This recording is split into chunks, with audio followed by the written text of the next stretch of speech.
এবারে আমরা স্পর্শকের সমীকরণ নির্ণয় সংক্রান্ত কিছু গাণিতিক সমস্যা সমাধান করব। সো প্রথম প্রবলেমটা যদি খেয়াল করি, X square plus Y square equal to 25 বৃত্তের উপরস্থ 3,4 বিন্দুতে অঙ্কিত স্পর্শক ও অভিলম্বের সমীকরণ নির্ণয় করো। এখানে তোমাদের অনেকের জন্য হয়তো একটা নতুন টার্ম আসছে, অভিলম্ব জিনিসটা কি, এটা আমরা একটু পরে বুঝবো। তো প্রথমে আমরা একটু খেয়াল করি, যখনই তোমাকে এই কথাটা বলবে 3,4 বিন্দুতে এবং প্রশ্নে যদি বলে দেয় উপরস্থ, তুমি এই ট্র্যাপে সবসময় পা দিও না যে তোমাকে বলে দিছে উপরস্থ, তুমিও ভেবে নিলে উপরস্থ, পরে দেখলে আসলে সে উপরে নাই। তাই তুমি সব সময় কোনো পয়েন্ট দেয়া থাকলে এটা চেক করে নিবা যে এটা কোথায় আছে। তাহলে আমরা 3,4 বিন্দুটা যদি এই বৃত্তে বসাই, তাহলে দেখবো 3 square plus 4 square equal to 25।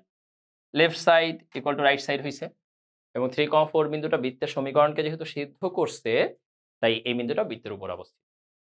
এই বিন্দুতে অঙ্কিত স্পর্শকের সমীকরণ কি তোমরা বুঝতেই পারতেছো। এই যে 3,4, তার মানে এইটা হচ্ছে x1 আর এইটা হচ্ছে y1।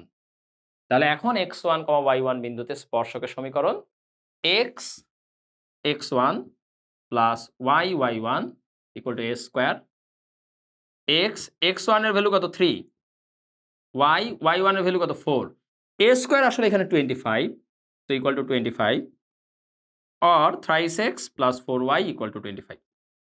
এবারে আমরা অভিলম্বের সমীকরণটা বের করব। তো আগে একটু বুঝে নেই আমরা অভিলম্বটা কি। প্রথমে একটা জিনিস খেয়াল করো, এই যে বৃত্তটা তোমরা দেখতে পাচ্ছ, এই বৃত্তের উপরস্থ ধরো এই একটা বিন্দু, যে বিন্দুতে তুমি স্পর্শকের সমীকরণ নির্ণয় করছো, ধরলাম আমরা এই বিন্দুটাই 3,4 এবং আমরা এই স্পর্শকটা সমীকরণ নির্ণয় করছি। অভিলম্ব হচ্ছে স্পর্শকের উপর লম্ব এবং যেই বিন্দুতে স্পর্শ করছে ওই বিন্দুতেই লম্ব রাখতে হবে। লম্বটা তুমি এখানে আঁকলা, এখানে আঁকলা, তাহলে কিন্তু এটা অভিলম্ব না।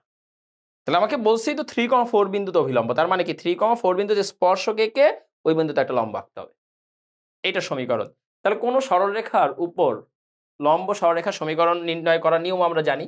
দেখো এই যে সরলরেখাটা thrice x plus 4y equal to 25, আর এটাকে এইভাবে লেখা যায় thrice x plus 4y minus 25 equal to 0।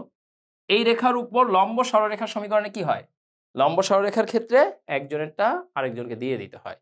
তাহলে আমরা কি করব, এই একজন আর আরেকজনকে এক্স আর ওয়াই, ওয়াই এরটা এক্স কে দাও আর এক্স এরটা ওয়াই কে দাও।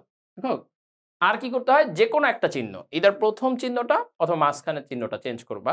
আমরা মাঝখানের চিহ্নটা সাধারণত চেঞ্জ করে অভ্যস্ত, এটা প্লাসের জায়গায় মাইনাস লিখলাম, তারপর যে কোনো একটা কনস্ট্যান্ট আসবে প্লাস কে ইকুয়াল টু 0। এখন এই অভিলম্বটা যেহেতু 3,4 বিন্দুগামী, তাই এক্স এর জায়গায় 3, ওয়াই এর জায়গায় 4 বসাবো। বসালে কি আসবে, 4 into 3 minus 3 into 4 plus K equal to 0। এই কিভাবে বসাইছি, এই এক্স এর জায়গায় 3 বসাইছি, এই ওয়াই এর জায়গায় 4 বসাইছি। দেয়ারফর কে ইকুয়াল টু 0, তার মানে আমাদের অভিলম্বটা হচ্ছে 4x minus 3y equal to 0। এখানে আমাদের কিছু পণ্ডিত আছে যারা এইভাবে চিন্তা করবে যে ভাইয়া আমরা তো জানি যে এই অভিলম্বটা বৃত্তের কেন্দ্র দিয়ে যাবে, এবং যেহেতু বৃত্তের কেন্দ্রটা মূল বিন্দু, এই বৃত্তের কেন্দ্র তো মূল বিন্দু, তাই কের মান আমরা এমনিই জানি 0, তাই 4x minus 3y equal to 0। Best of luck. এই ম্যাথটা হয়তো আপনারা এই নিয়মে করতে পারবেন, কিন্তু এরকম অসংখ্য ম্যাথ আছে যখন আপনি আর এই নিয়ম অ্যাপ্লাই করতে পারবেন না, যখন কেন্দ্র মূল বিন্দু থাকবে না তখন কিন্তু শেষ।